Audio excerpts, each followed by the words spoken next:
Hey, everybody. Welcome to the Daily Objective. Today is Philosophy Friday. We've got a philosopher in the house, and we're going to be taking your questions.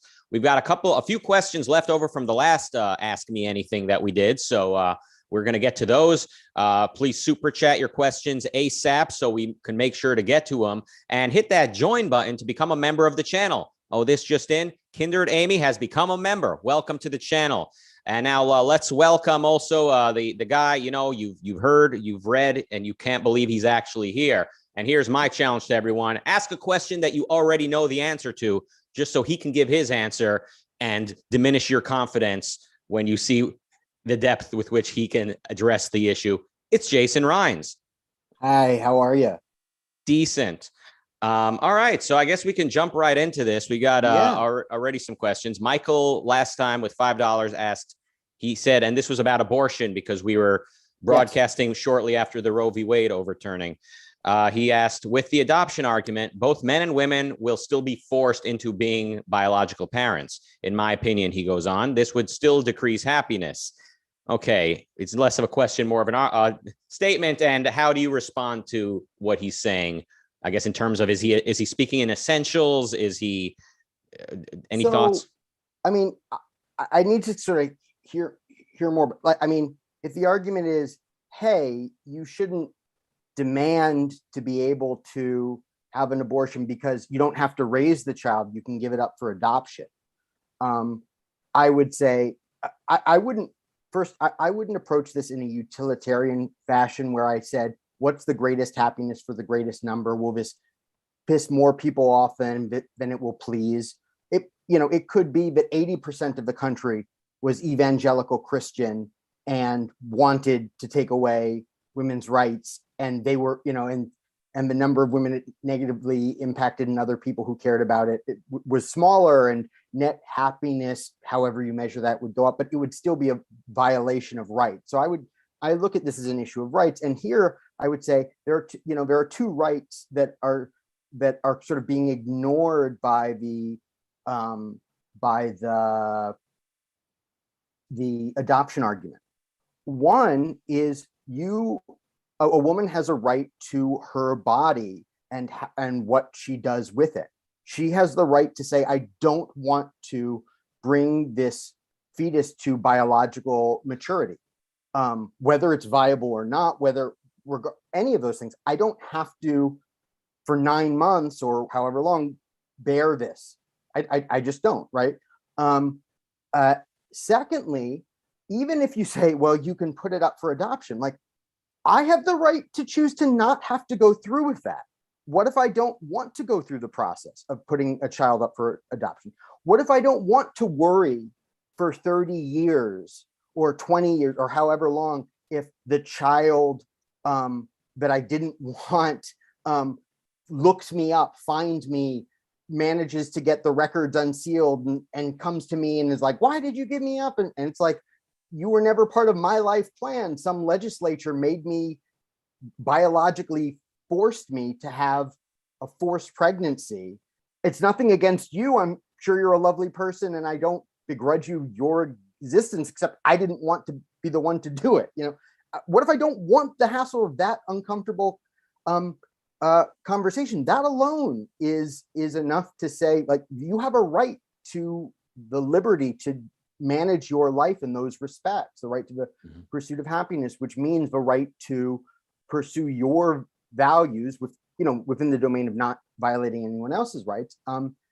And so I just think the adoption argument misses all of that. And you couldn't say, and now look, I think just saying, well, hey, you've got an out, you can do, I mean, I think probably, the net result of banning abortion is more unhappiness and more misery and suffering, not only for women forced into pregnancy that they don't want, but also the children who were unwanted or whose mothers would have otherwise aborted them, who typically are raised in poverty, in situations of abuse.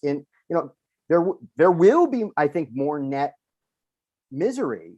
I mean, so like the utilitarian calculus, I think, does go that way if you calculate it. but I don't think that's the essential issue. The only reason to bring up happiness, it would be if you're trying to persuade women against getting abortions, like ethically, or just trying to make the case to them to persuade them. But if you're making a legal argument, bringing up whether or not this abortions diminish or increase happiness, I think is beside the point, because rights protect your ability to make personal decisions. So if they're not even bad ones. So your rights are not contingent on whether your decision will increase or decrease your happiness, much less anybody else's happiness. Yeah, that's quite right.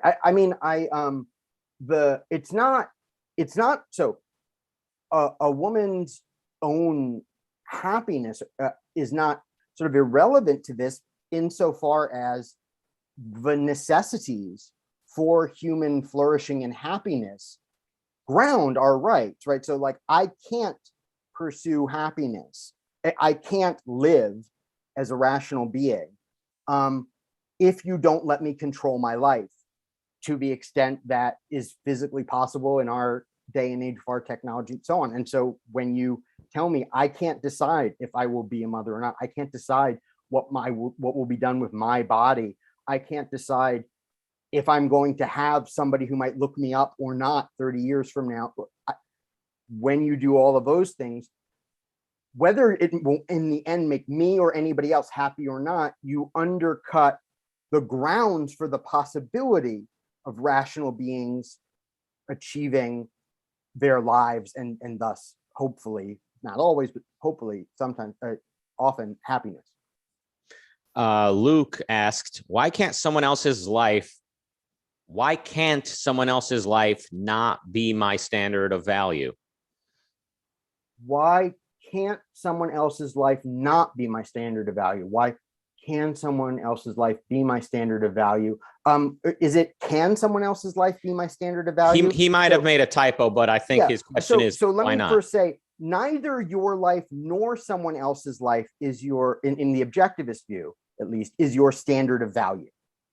The standard of value, at least in Rand's philosophical system, is not some individual life. The standard of value, that is the measurement stick against which you say this is good, this is bad, are the life requirements of human beings as a species.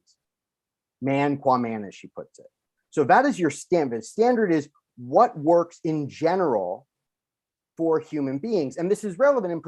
And then there are optional values within that just human nature itself doesn't determine, but it does say have those optional values and the ones that are there and salient for you pursue, because that in general works. So that's the standard. Now, Rand distinguishes between, on the one hand, the standard of value and the highest value or the ultimate value, or what traditionally was called the summum bonum, the highest good, the ultimate good, the ultimate end. And that is, as Aristotle defines it, that which all else is for the sake of, and which is not for the sake of anything else. So this is not for the sake of anything else, but everything else is for its sake. Now that, she thinks, that which all your other values are values insofar as they lead to, or insofar as they are components of, that is your life. And why can't it be somebody else's life? Why can't that be your ultimate value? Well, someone else's life, let us say your child's or your children's lives, could be the kind of center of your purpose. So you're kind of, once you have certain numbers of children, your kind of central purpose, the chief focus of your productive energy could be caring for these could be rational beings, making sure that they get all the advantages they possibly can, making sure they're well furnished. You can do that. Now that still doesn't make it your ultimate value, but it could make it your productive focus. And there's nothing altruistic about that, because the lives of other people that we love, their well-being becomes constitutive of, becomes part and parcel of our own well-being. And it is something we choose to take on for ourselves as our value.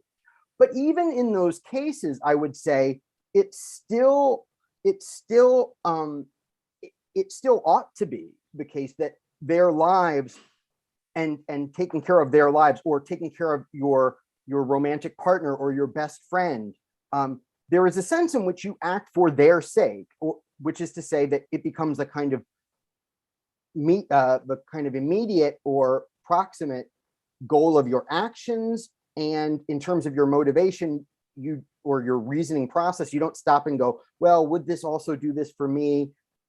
As a trade-off, you just kind of think, I want to do this thing for them. But in the longer term, it is a relationship in which taking care of this person who is of value to you is a benefit to you.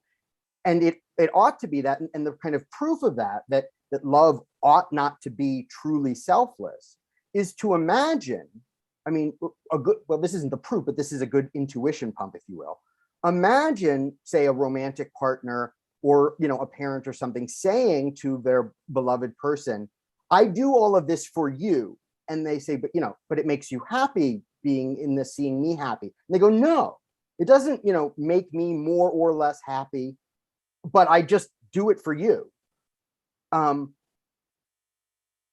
would hurt the other person, because they want to really know that they are of value to you is for them to be a value to you, which is you benefit from the care and attention and interest you have in them.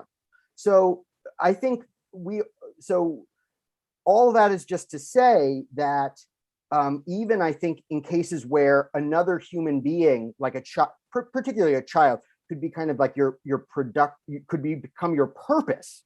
And I think that's possible and consistent with objectivist ethics. Even if they are your productive purpose, the thing that the work that you organize your other pursuits around, that pursuit is still for the sake of your life. And if it isn't, it is sacrificial, and it won't lead to happiness. And I don't think it'll lead to the optimal way of caring for that other person either. It'll a kind of totally a selfless pursuit of somebody else's interests seldom actually promotes their interests. Yeah. Like Seldom if ever. There's nothing like the love that a parent has for their child. I mean, it shows so clearly why love is selfish, but people still use that relationship as an example of why they think Rand is wrong. They say, see, love is self. It's like, what? Yeah. So I will go out on a limb here and say, I don't think it's so clear. It's so obviously clear. I actually think, like, it's not that I don't think there's an answer and that the answer doesn't swing the way I think it does, but it's just that it certainly seems like lots of parents are willing to do seemingly selfless things for their children, including like stepping into traffic and pushing them out of the way, taking a bullet for their child, all these things, which is like, seems like you're giving up your life for theirs. Seems like you're living for their sake and not your own. And so it's at least prima facie, at least on the first face of it, not obviously selfish, self-interested. Now, again, these sort of like apparently selfless or apparently or seemingly altruistic actions are not necessarily altruistic. There is a deeper way in which they are egoistic, or at least there is a deeper way they can be egoistic, but they don't superficially always appear that way. And it's not as if caring for a child for 18 plus years and worrying about them for the rest of their lives, it's not as if that presents itself as like playing your favorite video game or having an orgasm or going to the beach. Like, it's hard work and it's frustrating and often, and children are typically thankless, or they are inevitable. Every child is a little more thankless than they ought to be, because it's hard for them to see fully what the parent is doing for them, right? Like, so all of those things also, I think, add to the seeming appearance that this is not, you're doing it for the kid, you're not getting something back.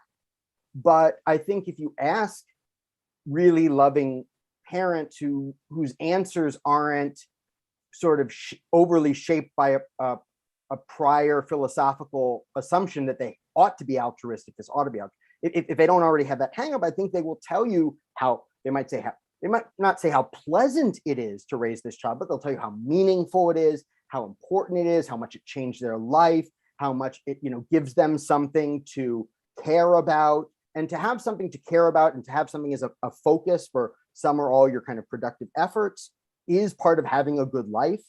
So I think it can be and ought to be a selfish pursuit, just as all in the proper sense of selfish, right? In your rational self-interest, not irrational whim. So it can and ought to be, like every other pursuit, a properly self-interested pursuit. But again, just to repeat myself, I don't think it's self-evidently or obviously that. I think it is the kind of thing that it is reasonable and predictable that people have for a long time gotten confused about. And in fact, Aristotle spends quite a bit of time in the context of talking about friendship, or really just mutual well regard, philia in Greek. It's friendship, but it's also all kinds of loving or affectionate relationships.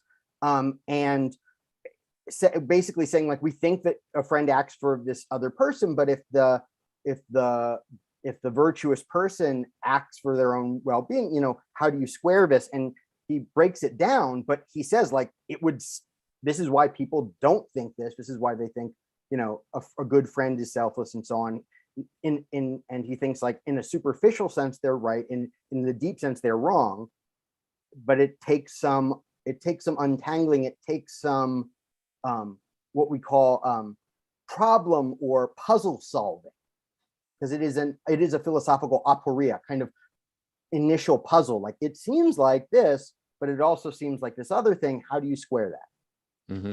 We could probably dedicate a full episode to this, to either parenting or just love in general and how that relates to egoism. Dennis Prager has some very funny moments. Now, he thinks, like many religious people, he thinks people are born evil, and he sees, like, a baby as an evil thing, basically selfish, demands to be taken care of. I mean, there's so many things wrong with that. But he also thinks that you should selflessly sacrifice yourself to that evil. Yeah, I guess like there's Jesus. a lot to unpack there. Yeah. But he in a funny moment that I once heard, he was in a lecture talking about how, like, people say, oh no, how can you say people aren't born good? Look at babies. People tell me, look at babies, usually by people that don't have them. And that got a big laugh out of the audience, because anyone who actually has a baby knows it's not all cute and fun moments, right? So I should say, right, like, while I think the philosophical issue is fascinating, I don't have children, and there are certain kinds of feelings and considerations I don't have direct access to. So I think there are maybe other people that are the better kind of first look for talking about that issue, though I'm happy to kind of ride along and offer what philosophical insight I can in the process. Mm-hmm. Yeah, and nor do I. So by the way, I don't think you need to yourself be a parent to philosophically understand the kind of value pursuit that having a child would be.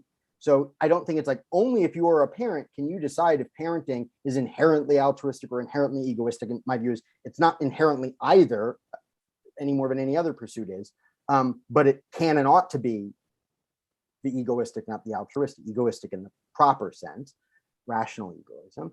And it's just, so I'm not saying, like, all right, that is not something you can talk about unless you're a parent.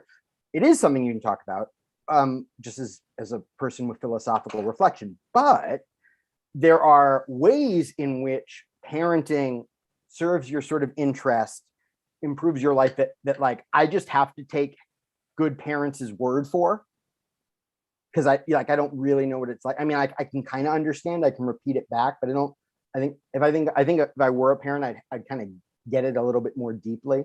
Anyway, that's all. Mm-hmm. Yeah, this guy who was going around on the internet a few years back, trying to, like, reconcile objectivism with, like, a Jordan Peterson religious type of biological evolutionary perspective.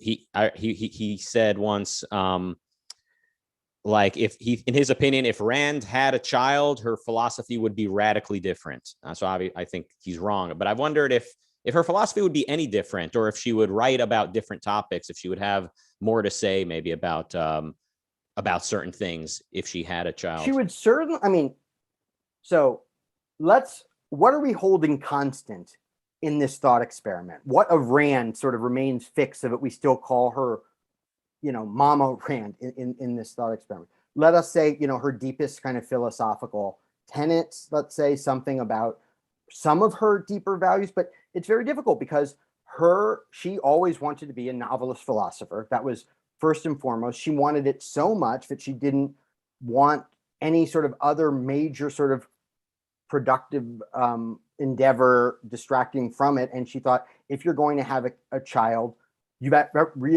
really should be the focus of at least, one of the parents, and their like primary focus. Now, maybe there are ways in a modern economy that both parents can have careers and balance that with childcare. I don't know how committed she would be to that specific thing, but she didn't want that. So, and as a philosopher novelist, so much of her writing is about philosophy, ethics, aesthetics, and also about literature and so on. Now, if she had pursued parenting and had her brilliance and had her kind of gift of discovery of new things, I'm sure she'd have done the next iteration of Montessori kind of educational philosophy from what she was doing with the kid. And she'd talk much more about cognitive development, probably, and much more talking about how do you cultivate the right kind of moral education in a child, all these things, right? Which I think you can only have real insight and not just some rationalism about through the process of being at least an educator, if not really, a parent and primary child caregiver. So she would, I'm sure, have other things to say. I'm sure she'd have much more to say about childbearing. So people are like, Rand has so little to say about childbearing. Yeah, because she's first-handed. She's never done it and isn't really interested in doing it because she knows enough to know it would take away from this other thing she really cares about, that thing which she has an enormous amount to say. So, but would that change her fundamental kind of philosophical orientation? I mean, like, if she wasn't spending all her time being a novelist philosopher, would she have developed as much of her philosophy? Probably not, but I could also see the argument made that, like, John Galt needed his philosophy to do physics, and really anybody doing any kind of rational, organized production ultimately needs philosophy. So if they were brilliant enough, they could have been a philosopher parent or a philosopher teacher or whatever it might be. So you could see the argument going that way too, I suppose. Mm-hmm. One essay of hers, I think I would take the argument that way. One essay of hers I always struggled with was the Comprachicos, because she's going into so much detail about what goes on among these kids in a progressive nursery or school. It's like so much detail about the hierarchies they form and just the general way they interact. And I was wondering, like, is this inductive? Did she survey actually what takes place among these kids? Is she so I've struggled with that because, like you said, generally she spoke about things that she knew firsthand. So and didn't speak much about having kids, maybe for that generally, reason. but not every time and always. So she commented based on reviews of Rawls's theory of justice about what was going on in it. And now I think that, like, there's a level of exegesis where she gets Rawls wrong, but there's also a level of interpretation where at a deeper level, I think she gets the issue right, because it's also bigger than Rawls. So, but she says why it's okay that she's not reading Rawls, but like that she says that, but I don't really buy, if you're going to write about this, what, but I also see like what the effect is of her saying that too. So, but anyway, so how much did she know about progressive education? I don't know. There were plenty of books about the kind coming out in the 60s, 70s about what progressive education was doing from a much more kind of critical perspective. The 60s in particular begins to see a backlash against excesses of progressive education, like new math and whole look-say method, and then whole math and whole reading, which he talks about. And there were plenty of popular articles and books about this, and I'm sure she consumed quite a bit of some of that stuff. I'm also pretty confident that she never did a kind of that she didn't prepare for the Comprachicos articles by going to a bunch of progressive schools, closely monitoring them, taking notes. I think she probably relied on the reports of others and her own kind of philosophical insight and worldview about what this must mean or what this implies, and hearing from the philosophical pronouncements of these people what's really going on. So the full amount of the research she did, I don't know. Someone else with more who can look into the kind of archives and who knows a little bit more about who was in her intellectual circle, what she was reading at the time, could tell you more about that. I don't know when, to the extent that she gets into the details, I don't know how accurate, or I should say how representative that was of all progressive education at the time. I'm sure there are some forms of progressive education that more or less captures. I'm sure there also probably were types of education under the banner or grouped with progressive education that did not look like that so much. And it's not necessarily the case that what all the different things that get called progressive education today fit that, because it's kind of a moving target. And it's a pretty loose term. Sometimes, so like when you see the kind of founding figures of kind of core progressive education philosophy, Montessori is their enemy. But on the other hand, other people think of Montessori as progressive education, compared to, your typical brick and mortar, one age, one class, school. It's like transmission of information from one generation to the next. Well, no, I just mean like just in teaching methods and so on, people are like, oh, this is, this doesn't look like the mainstream public school system philosophy. And so it seems progressive. It's getting rid of this, it's getting rid of that. Yeah, no discipline. But it's not, but like the far wing of progressive education always thought of Montessori as wrong-headed and more to classes as traditionalists. So that's just to say, depending on who's talking and when they're talking, progressive education marks different things, because it's a pretty woozy, fuzzy concept.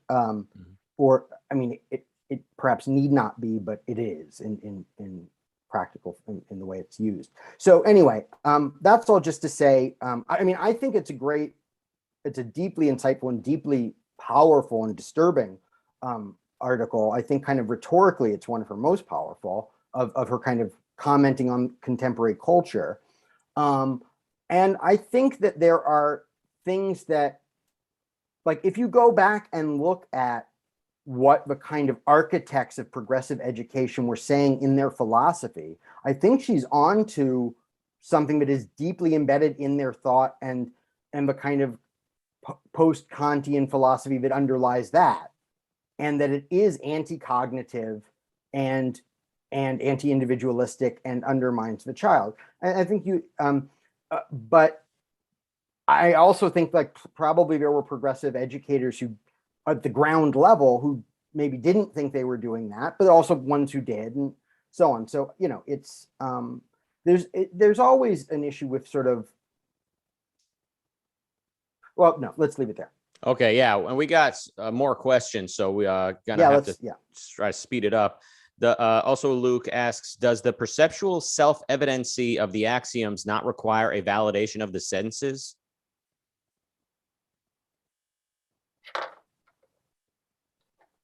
So if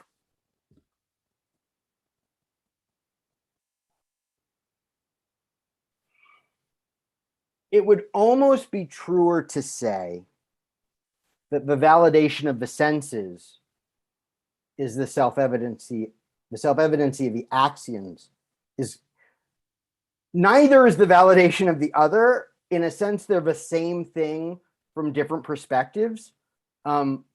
One is sort of just primacy of existence. The other is sort of primacy of existence a little more specifically with regard to the specific form of consciousness that is the direct awareness of reality. So that part of consciousness, which absolutely is consciousness of reality, or, it's not up to us to get or not get reality, but just gives us reality. So the part that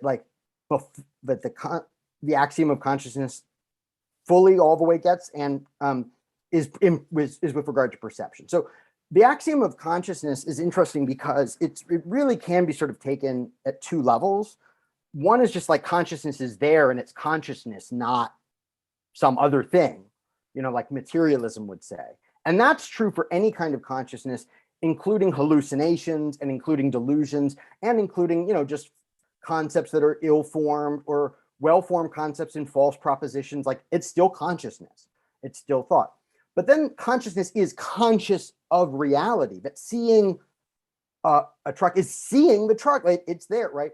That kind of sense in which the axiom of consciousness is that consciousness is veridical. That is first and foremost perception. Now, it applies when higher levels of cognition, which are not automatic, do get at the truth. So like when a proposition does grasp the truth, it grasps the truth. It really is true. But it's not sort of, it wasn't guaranteed in that process way, the way sense perception was. So it's not one to the other. It's just kind of, it's just the primacy of existence, or the axioms of existence, identity, and consciousness, seen in a little more particularly in terms of the specific identities of the parts of our consciousness. Mm-hmm. Namely, that there's one part of our consciousness which is the direct, immediate awareness and acquaintance with reality. And then there are other parts of our consciousness that are volitional and mediate. And not mediate in the sense that we don't get at reality, we only get at representation, but mediate in the sense that we have to do some processing on what we get from perception on top of just getting the thing. It's not just in the world given to us. So yeah, that's a good question. That is a good question. Mm-hmm. And the question could also just be like, how do you know the senses are valid, or don't the senses need to be validated, separate from the question of axioms? And is it not stealing the concept to require that senses be valid, when validation, like how you arrive at the concept of validity or validating, is that it can be reduced back to your sense experience in the first place? It's certainly certainly if you said prove the validity, or if you said prove the validity of senses, I'd say that's a stolen concept, because the notion of proof is a series of demonstrations that ultimately reduce to that which needs no further demonstration, i.e. direct sense perception. So the very idea of proof only makes sense if there is an unprovable premise, unprovable, but not without validation. But there are things that are, but you could say that senses are sort of self-validating.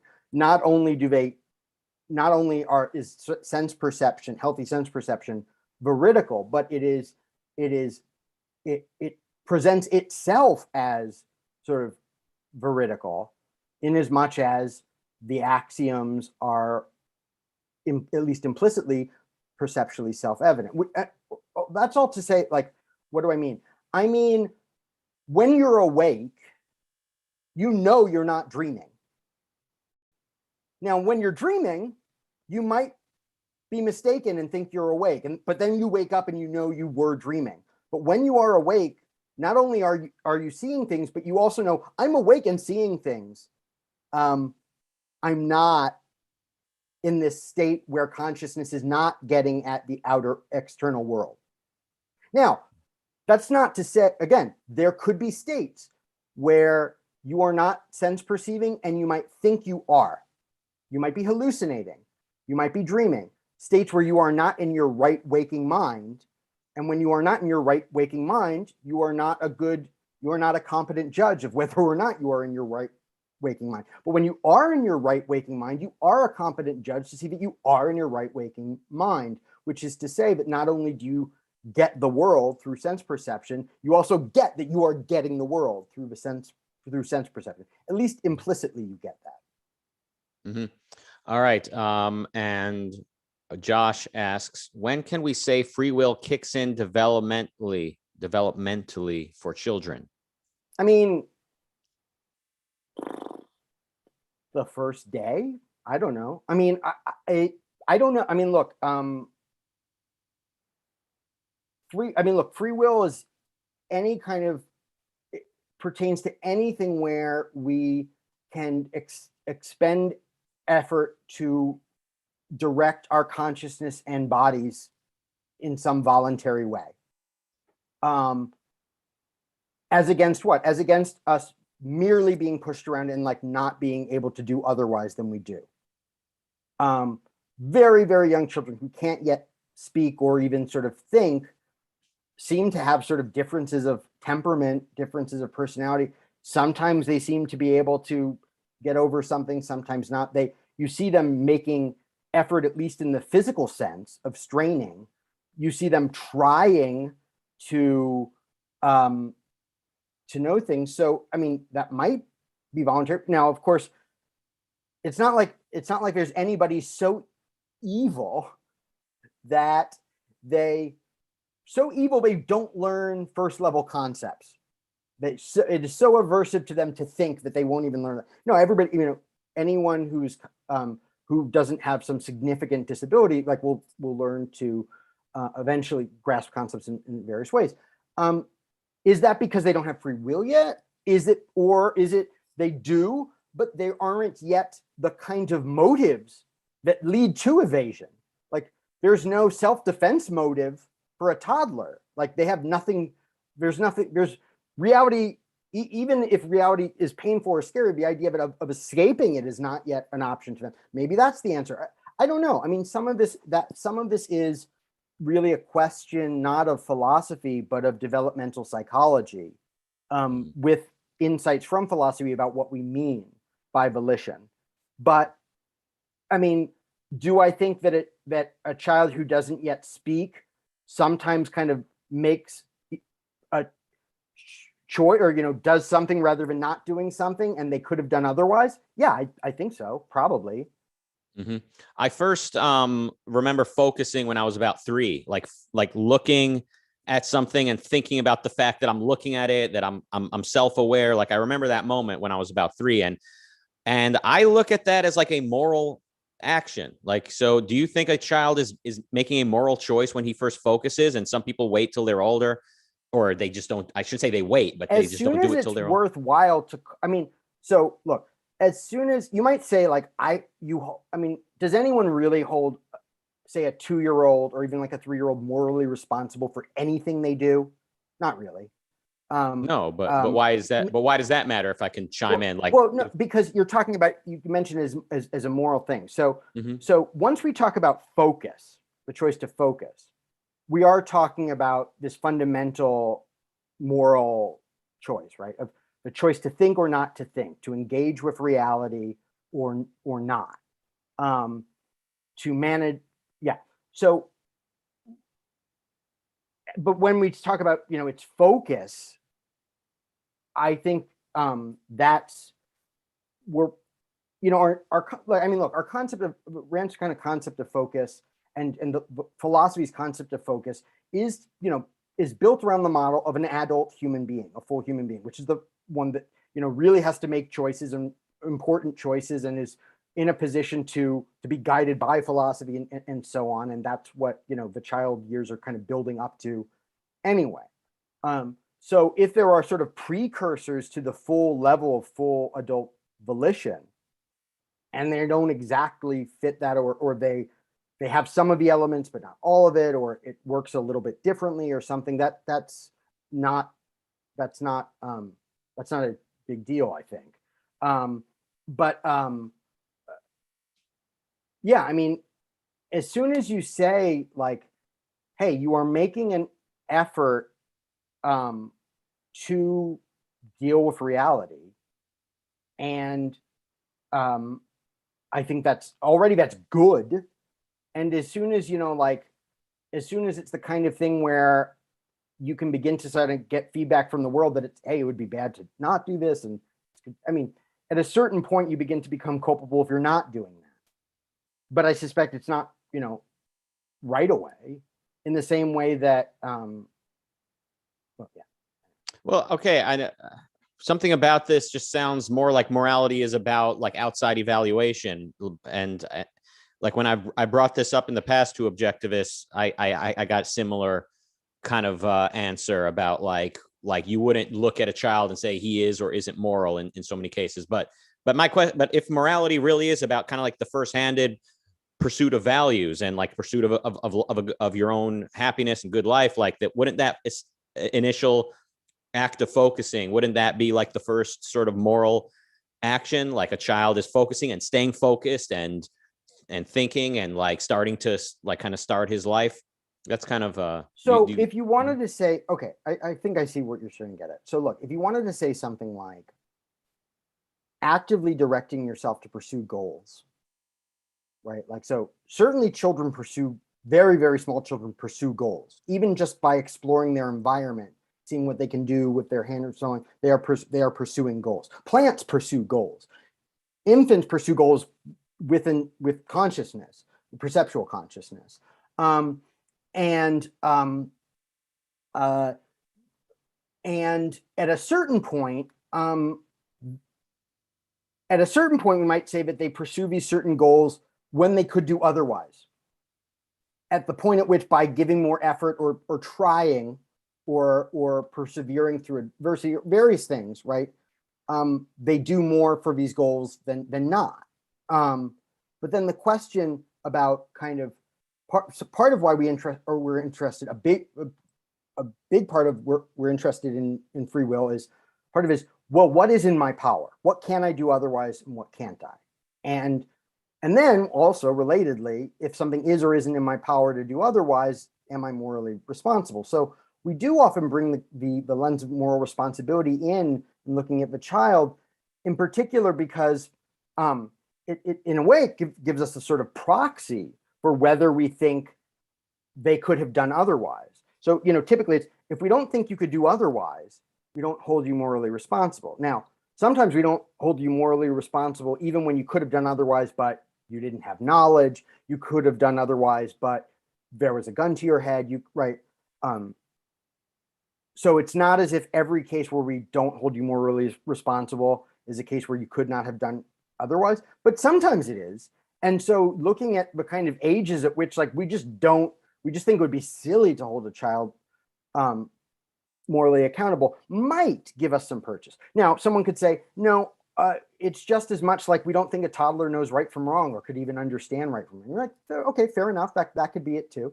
But that's, I think, why it's salient to bring up the issue of praiseworthy or blameworthy, not because morality exists for the sake of praising and blaming people. Praising and blaming people and morality exists for the sake of the good, which was what we want to get. And so, and if, at an early, now, plants pursue the good. Animals pursue the good. Things that have no volition or even no consciousness, but that are alive, pursue ends and what is good for them. It doesn't mean that it's moral. So when the pursuit of the good is moral is when it's volitional or when it's voluntary and when it could have been otherwise. So that's why we bring that in for the sake of, is this moral? Not because morality is for morality's sake.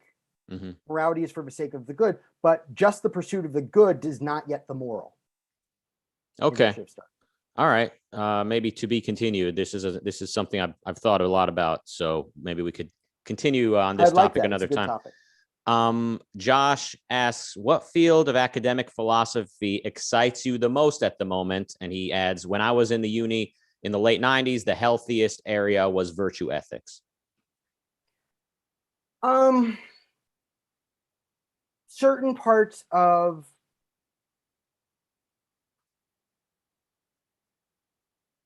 it's seldom a given area. It's often people in different areas.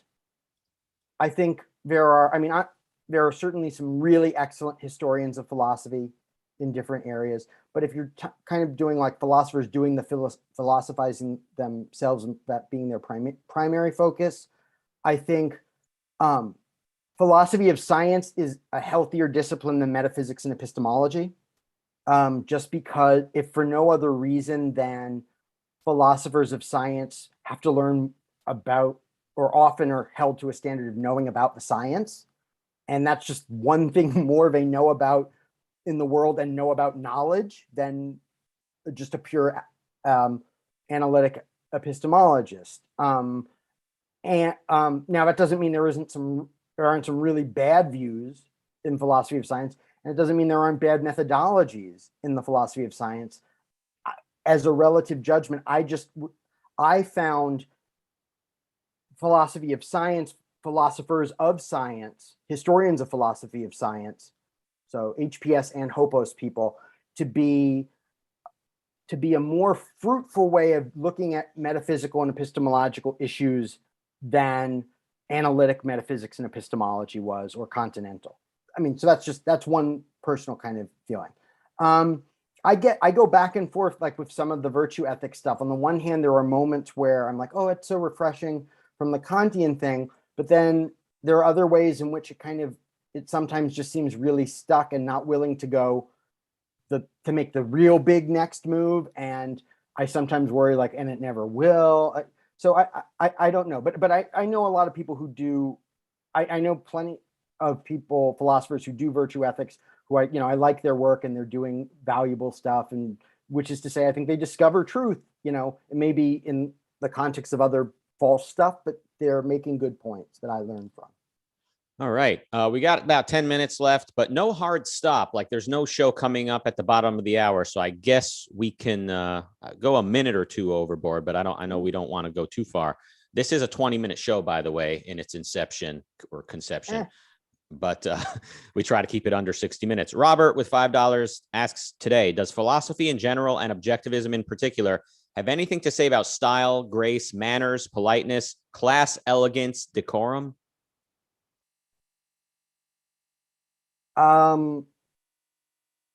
It has something to, I think you could say, as a kind of applied philosophy of looking at those things, understanding what we mean by them. I think it has something to say about the kind of value it is, not something to say about, and in that regard, how perhaps essential or optional it is, but not much about whether it should be your optional value and to what extent. So there's a kind of level of philosophical reflection that just philosophers, not just objectivists, sort of get, where they kind of have this philosophical perspective, or this philosopher's bird's eye view of things, from which they kind of get at a certain deep aspect of the concepts. And that is certainly valuable for understanding something like grace or style. Like, what is it that we find graceful? Well, it's a certain kind of beauty, but it's also a certain kind of dexterity or adeptness, right? But it's all, what kind of adeptness? What kind of adeptness where it seems to be able to produce actions that are painless and beautiful without effort, as against those things which are beautiful with it. And why is that? And what does that mean, not just in a physical motion, but say in a social gesture? And then why is that, and why is that a desirable thing socially, and so on? So all of that, you can have a kind of, I don't think it's a topic, like a philosophical topic per se, but it is definitely a topic, just like almost any topic, that is rewarded by a philosopher's perspective or a philosophical perspective. Now, on top of that, I would say, there is definitely, and there's always been a question as a part of ethics about whether morality and custom, including social mores, are the same. And this goes all the way back to the beginnings of Western moral philosophy with the Greeks, where they notice, like, we bury our dead, these people like eat their dead, those people burn their dead. It would be monstrous for us to do what they do, but they think it's monstrous to for them to do what we do, right? Now, is that just ethical relativism? Is that true about everything like murder and theft? Or is it that there are some social customs where it's some way within the culture you follow one way and it matters that you do that, but it doesn't matter which way the culture picks. So in other words, if you're in a right side of the road country, it really matters that you drive on the right side of the road. And if you're on a left side of the road country, it really matters that you drive on the left side of the road. But it doesn't matter if the country picks the right side or the left side. It just matters that it picks one. It has to pick one. And when it does, you should stick to it.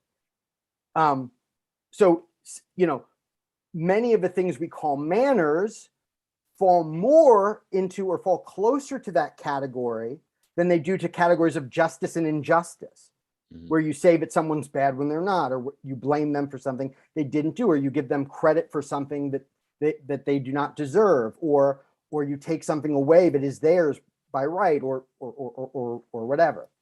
Mm-hmm. So those are all.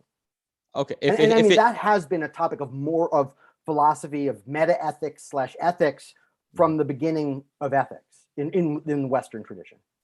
And if it's true that the specialized sciences get their fundamentals from philosophy, then I would say like the things mentioned in the question, like basically etiquette, they are in some ways impacted by philosophy in general. Yeah, I mean, the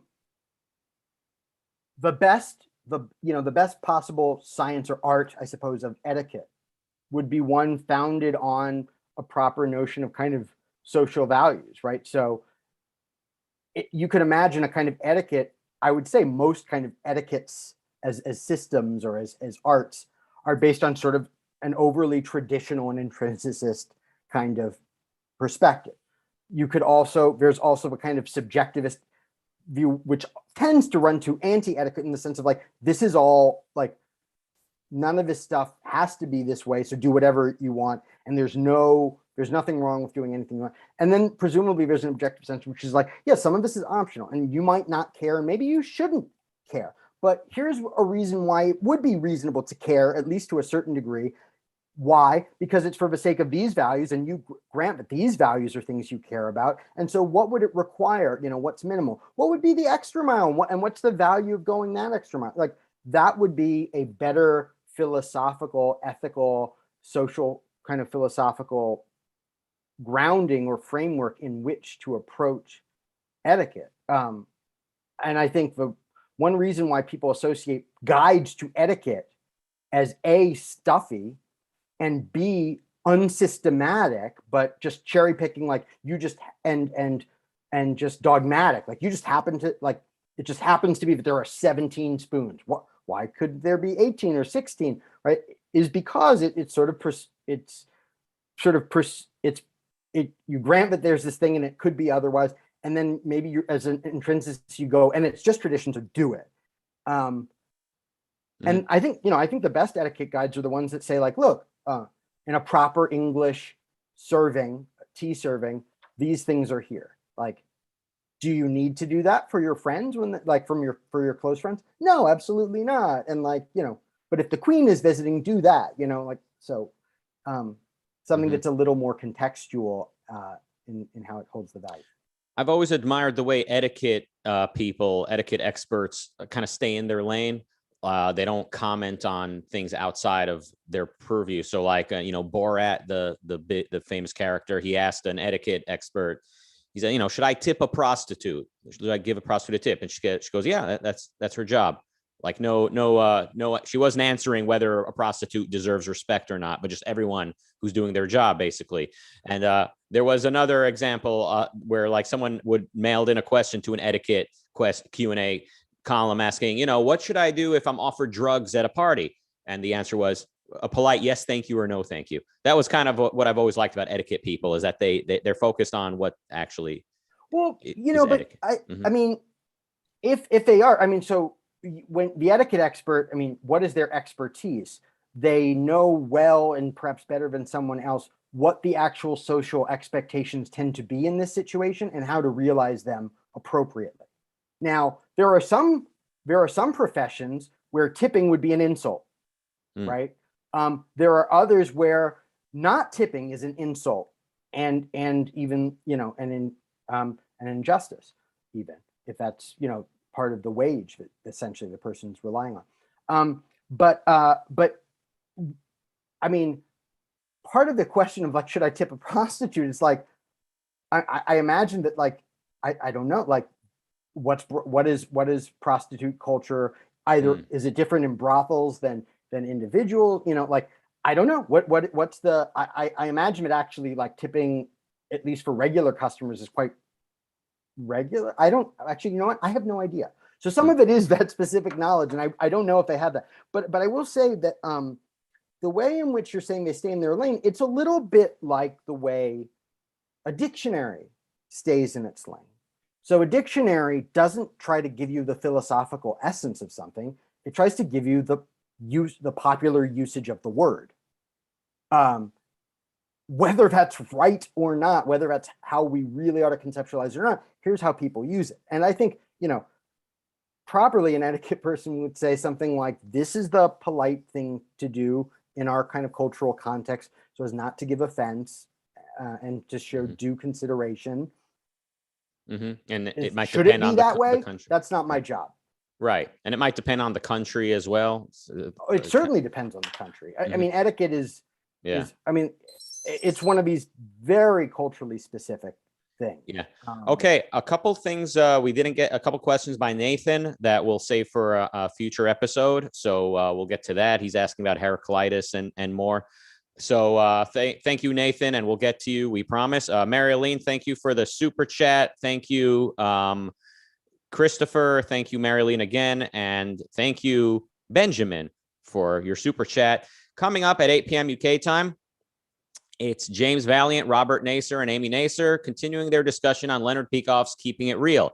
Today's topic, religion. Big mistake.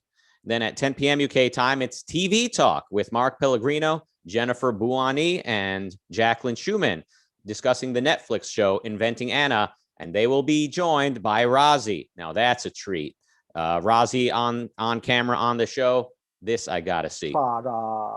Gucci, is that a reference to the show? Is that a reference to Inventing Anna? That show. The best thing about that show is that ridiculous incoherent accent. It's like just bonkers. I love it. I should watch the show. I have not. It's interesting. Like, it's interesting in one of these, like, watch the train wreck of evasion and dishonesty. But like the fun part is just this, like, all right. Anyway, I won't. No spoilers. Okay. It's fun. It's fun. Cool. All right. Well, looking forward to that later. Thank you, Jason, and looking forward to our next discussion. Thank you all. See you all back here for the Daily Objective next week, and goodbye.